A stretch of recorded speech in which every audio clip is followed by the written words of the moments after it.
என்றால் ஒட்டுமொத்த சமுதாயத்தினுடைய சமநிலையை அவன் பொறுப்படுத்தி காத்தான். அப்படி காக்க வேண்டுமானால் அவனுக்கு ஒரு படை வேண்டும் என்றால் தனி ஒருவனை 10 பேர் கூடி அடிச்சுட்டான் என்ன செய்யறது? அவன் எல்லாரையும் விட பலசாலியா அந்த நிர்வாகத்தில் இருக்கிறவன் இருந்தாக வேண்டும். அப்போதுதான் சமுதாயம் கட்டுப்பாட்டுக்குள்ளே இருக்கும். அப்படி இருப்பதானால் அவன் ஒரு படையை தயாரிக்க வேண்டும். படையை தயாரிப்பதற்கு பணம் தேவை. அந்த பணம் யார் கொடுப்பது? ஏன் அரசனுக்கு படை? அவனை பாதுகாக்க அல்ல, பொதுமக்களுடைய நலனை பாதுகாக்க. எங்கள் நலனை பாதுகாக்க படையமைக்கிற அரசனுக்கு நாங்கள் வரி கட்ட வேண்டும் என்பது சட்டம் என்று ஆக்கினார்கள். அன்றும் இன்றும் அதுதான் நியதி.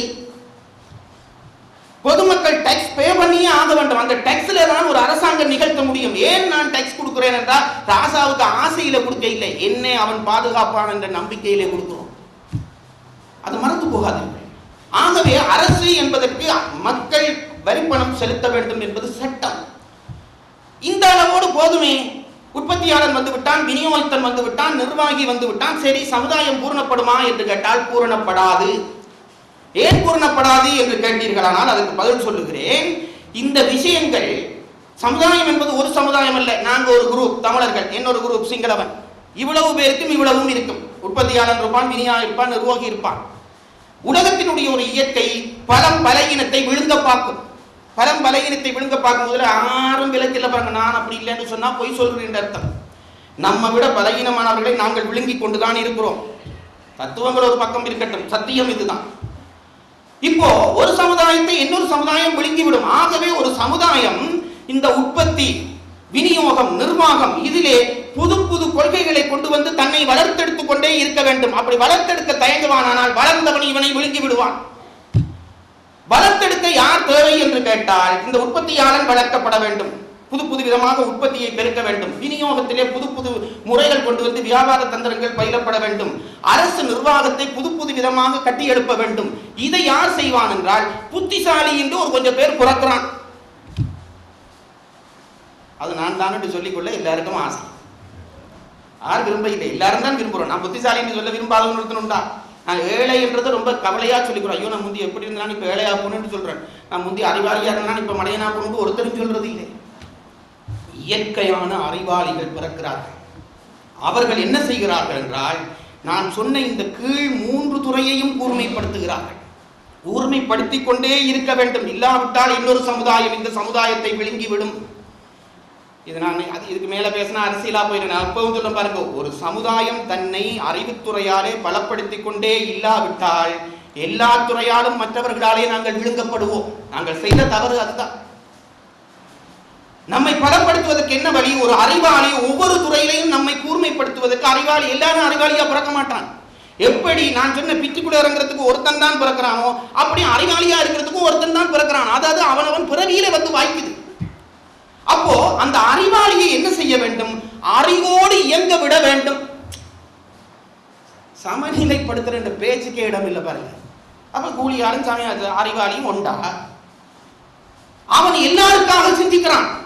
இப்ப நாங்கள் இன்றைக்கும் நான் பொதுவிட சொல்லுகிறேன், எல்லாரையும் விட சம்பளம் அறிவுத்துறை சார்ந்தவர்களுக்கு அதிகம். பேராசிரியர்களுக்கு சம்பளம் நிறைய அதிகம். ஏன் அப்படி அந்த சம்பளம் அந்த அதிகரிப்பு கொடுக்கிறோம் என்றால் அவர்கள் எல்லாருக்குமாக கற்கிறார்கள். மற்ற சமுதாயத்தை அறிவுத்துறையிலே வளர்க்க பாடுபடுகிறார்கள். ஆகவே எங்கள் எல்லாரையும் வளர்க்கிற அவர்களுக்கு அதிகம் சம்பளம் கொடுப்பதை நாங்கள் மறுக்க முடியாது. கல்வியாளர்களுக்கு இன்றைக்கும் அது உண்டு, அன்றைக்கும் அதுதான் இருந்தது. அப்படி அறிவுத்துறையினுடைய, நான் சொல்றது சும்மா ஓஎல்ஏஎல் பாஸ் பண்ணி நான் அறிவாளிகளை சொல்ல இல்லை, அதிநுட்பமாக சில பேர் பிறவியிலே பிறக்கிறான். விஞ்ஞானிகள் என்று சொல்கிறோமே, ஆராய்ச்சியாளர் என்று சொல்கிறோம், அவனை சொல்றேன் பாருங்க. அவன் தான் தீட்டி தீட்டி தீட்டி தன் சமுதாயத்தை பலப்படுத்துவான். ஆகவே அவன் அப்படி தீட்ட வேண்டுமானால் அறிவுத்துறையிலே இருக்கிற அவன் உலக பிரச்சனையிலே அகப்படக்கூடாது. அவனுக்கு கத்திரிக்காய் என்ன விலையாச்சு, சீனி இறங்கிட்டுதோ, மா கூட்டிட்டுதோன்றதை யோசிச்சு கொண்டிருந்தான். அவன் படிக்க முடியாது, ஆராய்ச்சி பண்ண முடியாது. ஆகவே அவன் நம்ம எல்லாருக்குமாக படிக்கிறான். அவனுக்கு நாம் எல்லாருமா சேர்த்து நம்மள ஒரு பகுதியை கொடுத்து அவனை படிக்க விடுவோம் என்பதுதான் பிராமணருக்கு தட்சணை கொடுத்த முறை. இதை புரிந்து கொள்ளுங்கள். பிராமணன் அந்தணன் என்ற சொல்லுக்கு என்ன அர்த்தம் தெரியுமா? பிரம்மத்தை அனாவுகிறவன். பிரம்மத்தை அனாவுகிறவன் என்றால் அறிவின் முடிவை தேடுகிறவன் என்று அர்த்தம்.